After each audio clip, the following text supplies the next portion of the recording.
महाराज उस सेठ जी ने पत्र लिख दिया और पत्र में क्या लिखा, अरे मदन राय मेहता जी, आपको पता ही आपके पंडित जी एक ऐसी जगह रिश्ता तय करके गए हैं, कालकूट वो भिखमंगा है, खाने को कुछ नहीं है, दाने दाने के लिए वो अपनी तरफ से बहुत सारी ऐसी बातें अब पुरोहित जी के पहुंचने से पहले पहुंचा था। मदन राय मेहता को वो चिट्ठी मिली, पत्र मिला, वो पढ़ रहे, इतने ही बीच में वही पुरोहित जी नाचते झूमते हंसते गाते पहुंच गए। अरे मदन राय मेहता, तुम्हारे तो भाग्य खुल गए, मैंने इतनी अच्छी जगह बेटी का रिश्ता तय करके आया हूँ, तुम्हारे तो भाग्य खुल गए, बहुत सुयोग बेटा मिला है, कुल शील रूप सर्वगुण संपन्न है। जैसी मदन राय मेहता ने जब ये बात सुनी तो क्रोध में लाल पीला, बोले अच्छा तुम रिश्ता करके आए हो, जाओ यहाँ से लौट जाओ, जा करके अभी रिश्ता मना कर दो। अरे उस भिखमंगे की यहाँ मैं अपनी बेटी का रिश्ता करूंगा, कभी नहीं, ये देखो पहले से ही पत्रिका आ गई है। अरे उसके पास खाने चबाने भूलने के लिए कुछ नहीं है, मैंने आपसे कहा था कि कम से कम मेरी हैसियत का ना सही तो यदि मेरे पास 10 लाख है तो कम से कम 5 लाख तो होना चाहिए, ऐसी जगह मुझे रिश्ता करना है, लेकिन आप तो एक भिखमंगे के यहाँ रिश्ता कराए, नहीं हमें रिश्ता नहीं करना है, जाओ अभी जाकर के वापस लौट जाओ। पुरोहित जी ने जैसे ही सुना, कहा यदि आपको रिश्ता नहीं करना था, मैं तो सामरिया की कसम खा करके आया हूँ, रिश्ता तय करके आया हूँ, और यदि आपको मेरे ऊपर भरोसा नहीं था तो आपने मुझे क्यों भेज दिया। ठीक है, यदि आप कह रहे हैं कि रिश्ता कैंसिल करना है, नहीं करना विवाह, तो जिस अंगूठे से मैं तिलक करके आया हूँ श्यामल दास का, उस अंगूठी को मेरे काट दो, इसके बाद मैं जाऊंगा और वापस कराऊंगा। अभी जाए वापस करूं तिलक ब्याह को थाल, जाने किया विधान सब मेरो देव अंगूठा का। महाराज जैसे ही ये बात कही तो पत्नी आई मदन राय मेहता की और कहा, सुनो जी, आपके पुरोहित जी हैं, इन्होंने कभी आपका बुरा चाहा नहीं है और आप इनसे ऐसे बात कर रहे हैं तो ठीक नहीं। यदि ये रिश्ता तय करके आए हैं तो कोई बढ़िया ही रिश्ता होगा, सुयोग होगा। अरे बोले देखो ये पत्र पहले से ही आ गया है, समझ नहीं आ रहा। बोली आप जिनको जानते नहीं उनके ऊपर भरोसा कर दिया है, और ये आपके पुरोहित हैं, हमेशा आपका हित ही सोचा है, लेकिन आप इनकी बातों पर ध्यान मत दो। बहुत समझाया, बोले एक बेटी है, कोई कमी हमारे पास है नहीं, रूप सुंदर है, कुल सुंदर है, शरीर सुंदर है, धन की कमी है तो हम अपनी बेटी को सब कुछ दे देंगे। पुरोहित जी से पूछा, पुरोहित जी ने सारी बात बताई, एक चिट्ठी लिखी, पत्रिका लिखी और कहा इनकी तरफ से जाकर के नरसी जी के यहाँ पहुँचा दो, बैसाख शुक्ल तृतीया को विवाह तय हो गया है। अब महाराज चिट्ठी भेज दिया, तैयारी होने लगी, मारी की गौरी परेशान है, हे भगवान बेटे का विवाह नजदीक आ गया, कोई तैयारी नहीं है। ज्यों ही ठाकुर जी के लिए, रुक्मिणी जी के लिए करुण पुकार की, नरसिंह महाराज और मारी की गौरी ने ठाकुर जी भोजन करने के लिए बैठे हुए थे, जैसे करुण पुकार को सुना सो महाराज दौड़ पड़े हैं। धीर धुरी ने अधीर भय, यह चिरजी अति भोर, अब पुनि पुनि पूछती रुक्मिणी, अपरो काने पे जो, और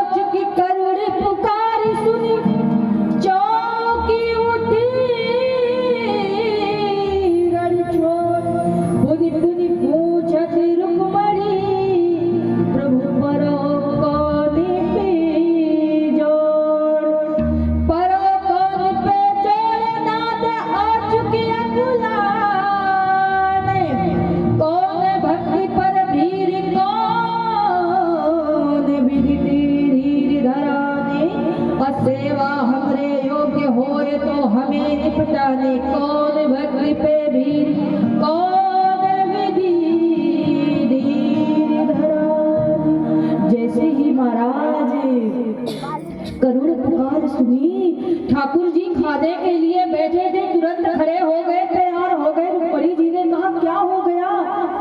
अरे आप खड़े क्यों हो गए? बोले नहीं नहीं, अरे दुष्ट लोगों ने षड्यंत्र रच करके नरसिंह जी के पुत्र का विवाह तय कर दिया। 2 दिन बचे शादी की, कोई तैयारी नहीं। मेरे भक्त पर विपदा आई है, मुझे जाना है। रुक्मणी जी ने कहा अकेली अकेली जाएंगे? अरे मुझे भी तो सेवा का मौका दीजिए, मैं भी जाऊंगा, मैं भी जाऊंगी। अच्छा ठीक है। सारे यदुवंशियों को लेकर के, अपनी सभी सहेलियों को लेकर के ठाकुर जी गाड़ी लेकर के, घोड़ी लेकर के, हाथी लेकर के, रथ लेकर के भर भर कर सामान आ रहे हैं, भक्त गा रहे हैं। कल आप कथा श्रवण कर रहे थे। नरसिंह जी का विवाह हुआ माणिक गौरी से। 3 संतानें हुई, 2 बेटी हुई, 1 बेटा हुआ। नानी बाई, रत्नाबाई और सावनदास। परिवार सहित बहुत कुशल मंगल के साथ रहने लगे। एक दिन की बात है, नरसिंह जी महाराज का जो पुत्र था सावनदास, उम्र हो गई थी, 16 वर्ष का हो गया। माँ को बड़ी चिंता हुई, मेरे बेटे का विवाह कैसे होगा महाराज, क्या करूं? नरसिंह जी से कहा तुम्हें कोई चिंता नहीं है, बेटा सयाना हो गया है, विवाह कैसे होगा? नरसिंह जी ने कहा मुझे क्या चिंता करनी है, जब सारा कुछ संभालने वाला सांवरिया सेठ है जी, मुझे कोई चिंता नहीं करनी है। एक दिन की बात है, महाराज जूनागढ़ के बड़नगर से पुरोहित जी को भेजा। मदन राय मेहता की एक बेटी थी जिसका नाम था सुरसेना। उसके विवाह के लिए रिश्ता ढूंढना था, तो पुरोहित जी को भेजा और कहा कि आप जाओ जूनागढ़ और वहां पर मेरी बेटी के लिए कोई बढ़िया सुयोग्य वर ढूंढना। बोले ठीक। और एक बात, वहां पर सारंगधर नाम के सेठ रहते हैं, उनसे पूछना, वो उस गांव के मुखिया हैं। बोले ठीक। अब तो महाराज पुरोहित जी गए, रिश्ता ढूंढने के लिए पहुंच गए हैं। सेठ जी से मिले। सेठ जी ने कहा जी पुरोहित जी क्या बात है? पुरोहित जी ने कहा कि मैं मदन राय मेहता की बेटी है सुरसेना, उसके लिए वर ढूंढने के लिए आया हूँ, जरा आप हमें वर दिखा दीजिए। ठीक है महाराज, मेरा ये पुत्र है, बड़ा सुयोग्य है, आप देखिए मेरे पुत्र को। देखा, कुछ लक्षण समझ में नहीं आया, कोई रंग ढंग समझ में नहीं आया। बोले नहीं नहीं और दिखा दो। कई लड़के दिखाए, कोई पसंद नहीं आया।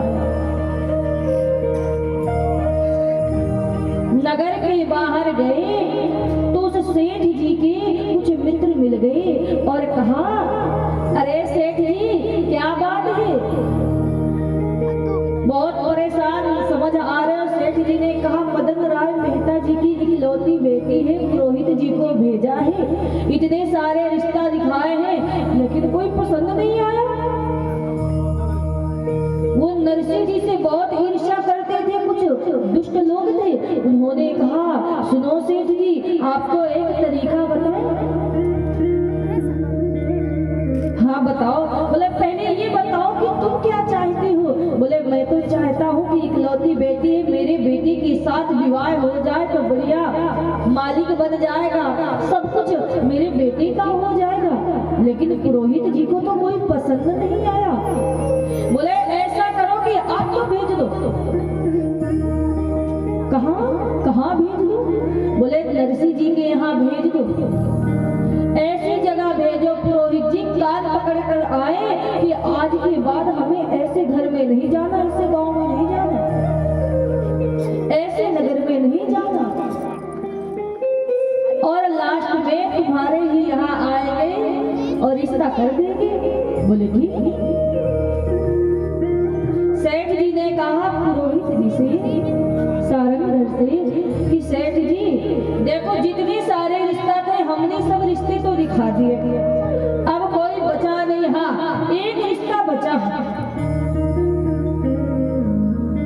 नरसिंह जी उनके एक पुत्र सावल दास है, बस वही रिश्ता है, आप देख लो, पसंद आ जाए तो ठीक है, वरना मेरा घर तो है, आप आ जाना देख करके। बोले ठीक है।